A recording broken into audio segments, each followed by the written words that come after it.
Nissan Motor Company was a pathbreaker in electric vehicles for the mass market, but for nearly 7 years the masses mostly ignored it. This week, Nissan hopes to inspire car buyers to turn to its new Leaf. On Tuesday in the US, the company will release a revised version of its Leaf all-electric car that will travel farther on a charge and add autonomous driving features while keeping the relatively low price of the current model, which starts at $30,000. "We have high expectations for the new Leaf," Nissan chief executive Hiroto Saikawa told shareholders in June, describing it as the core of the company's strategy to persuade average customers to adopt next-generation vehicles. For all the hype about electric vehicles, they still represent only roughly 1% of the global market, according to International Energy Agency estimates. That isn't what Nissan expected when it introduced the inaugural version of the Leaf in December 2010. At the time, Carlos Ghosn, the head of the alliance that includes Nissan and Renault SA, predicted the two companies would sell a cumulative 1.5 million electric vehicles by 2016, led by the Leaf. He also predicted that electric vehicles would account for 10% of global sales by 2020. The actual cumulative figure to date, 490,000. What happened? Low gasoline prices were one factor keeping a lid on demand for environmentally friendly vehicles, but the original Leaf had its own problems. Its range, even after updates, was only 107 miles on a full charge, making it ill-suited to road trips. The style touches also never really caught on, with the Wall Street Journal's Dan Neil raising his eyebrows at the biggest, most ridiculous headlamp since the invention of fire and a rear end he compared to a Sue's diaper. The new model is designed to address those issues. Although Nissan hasn't released the improved range figures, it says the new Leaf will alleviate range anxiety in Europe and Japan, where commutes are shorter on average than in the US. Leaked photos of the model from the factory floor hint at more mass-market styling. The vehicle will also come equipped with Nissan's ProPilot autonomous driving suite, which can navigate the vehicle within a single lane and in stop-and-go traffic. The new Leaf will be the first model to get Nissan's self-parking system. And Nissan has hinted it will perform more like an electric car than the old Leaf, which was tuned to resemble a conventional gasoline-powered family car. The focus on performance points to Nissan's biggest threat, one it didn't face in 2010, a mass-market car from Tesla Incorporated. Tesla has begun production of its $35,000 Model 3 sedan, a vehicle that has more than double the range of the current Leaf and a cool factor that has eluded Nissan with a 0 to 60 mph time of around 5 seconds.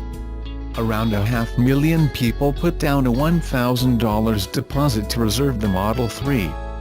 Meanwhile, Tesla's Model S, which starts at around $70,000, is already selling nearly as many vehicles as the Leaf despite the higher price.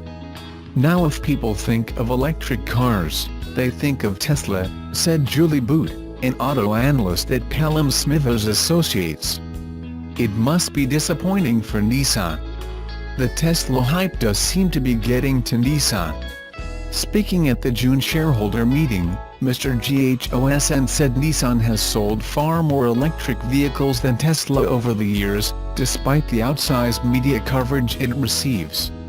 Another competitor is General Motors Company's Chevrolet Bolt, which offers range on a full charge of more than 200 miles and a price tag starting at $37,000. GM delivered only 9,500 to customers in the first 7 months of this year, partly because of limited availability at dealerships.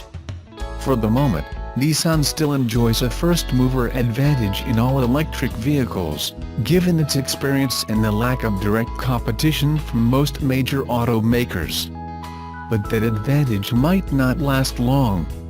Everyone from Toyota Motor Corporation to Daimler AG's Mercedes-Benz plans to introduce electric cars in the next few years.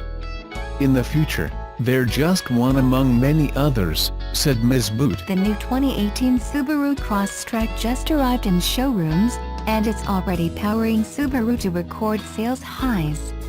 Consumers responded to the all-new Crosstrek in a big way as the all-wheel drive crossover helped the brand reach an all-time record for August. The new generation Crosstrek also set an all-time record as it had its best month ever. Subaru of America reports Crosstrek sales for August increased 45.9% over the same month in 2016 and marked the first time that the model has topped 12,000 units in a month since it first arrived in 2013. Those are huge increases for the newly designed 5-door model. Why is Crosstrek so hot? Both the new Impreza Compact, plus 40.3%, and Crosstrek are powering Subaru to record highs because of the new Subaru Global platform. Both Impreza and Crosstrek are the first models to get the new architecture that improves driving characteristics, increases interior room, and it makes both models safer than any Subaru model ever built. All future new generation Subaru models will get it. Crosstrek's new architecture improved rigidity in the frame, enhancing NVH, noise, vibration and harshness, handling and safety. Subaru engineers increased the use of higher strength steel to pull off the improvements. The Crosstrek also gets a new suspension with the rear stabilizer now attached directly to the body that reduces body roll by 50% over the outgoing model. This all translates to improved driving dynamics. Our goal is always to develop vehicles that are safe, reliable, versatile and fun. The 2018 Crosstrek offers customers all of that along with the features that they have come to expect from Subaru in a stylish new design, explained Alan Beth, Senior Vice President of Marketing, Subaru of America, Incorporated.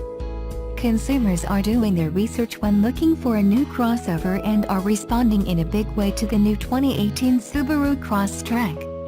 They get an all-wheel drive vehicle that's comfortable for the city commute, fuel efficient, gets enhanced active safety, and is recreation purpose with a go-anywhere attitude. Subaru's second-generation Crosstrek is on fire right out of the gate and powers the brand to an all-time record in August. A Subaru Legacy and Outback cracked windshield lawsuit claims the windshields are a safety hazard because they crack, chip and break, but Subaru says a warranty extension took care of the problems and the lawsuit should be tossed out. Plaintiff Lucia Luong says she bought a new 2015 Subaru Outback in February of 2015, but in March 2017 her windshield cracked, so she took it to a dealer for repairs. Luong says that although the windshield should have been covered under warranty, the dealer refused by saying her windshield wasn't included in the coverage. The proposed class action lawsuit includes 2015 Albanian Lex to 2016 Albanian Lex Subaru Outback and Legacy vehicles, but Subaru filed a motion to dismiss the lawsuit by claiming none of the arguments are with merit. Subaru told the court the windshield case is nothing more than a tempest in a teapot because the plaintiff is complaining about getting a crack in her windshield after owning her vehicle for a couple of years, and she is mad the dealer would not fix it for free. In addition, Subaru says attorneys have taken a warranty claim worth less than $1,000 and gone nuclear with it, attempting to plead a full-blown class action lawsuit by alleging all windshields in 2015 Albanian Lex and 2016 Albanian Lex Subaru Outback and Legacy vehicles are defective. Subaru says the lawsuit is proof that no good deed goes unpunished because the automaker extended the warranty for windshields from 3 years/36,000 miles to 5 years and limited miles in certain Legacy and Outback vehicles. Under the warranty extension, customers receive a replacement windshield at no charge, or obtain reimbursement of out-of-pocket costs already paid, if the de-icer area of the windshield is damaged. Subaru considers the de-icer area as a small section along the bottom portion of the windshield that is damaged. The automaker says all of this was done nearly 2 years ago and customers were notified of the warranty extension, Yet the plaintiff still chose to file the class action lawsuit. However, Subaru says the plaintiff is simply upset because a dealer rejected the warranty claim by finding the windshield didn't meet the requirements. According to Subaru, the plaintiff makes the request that 2015 Albanian Lex to 2016 Albanian Lex Legacy and Outback windshields be replaced even if there's nothing wrong with the windshields. The plaintiff also wants the automaker to reimburse the costs of all windshield replacements for whatever reason for 2015 Albanian Lex to 2016 Albanian Lex Legacy and Outback vehicles, even for vehicles that are not subject to the warranty extension and even though windshields that are in no way defective do crack sometimes. Calling the lawsuit a kitchen sink complaint, Subaru says the suit should be dismissed because the court lacks general personal jurisdiction over the automaker for the claims of non-California owners because they purchased their vehicles in and reside in other states. In addition, Subaru argues the plaintiff's claim fail as a matter of law or are insufficiently pled, especially the fraud claims. Subaru says claims of fraud should be tossed out because the automaker did the right thing by extending the warranty and letting customers know about the extension. The Subaru Legacy and Outback cracked windshield lawsuit was filed in the U.S. District Court for the Northern District of California, San Francisco Division.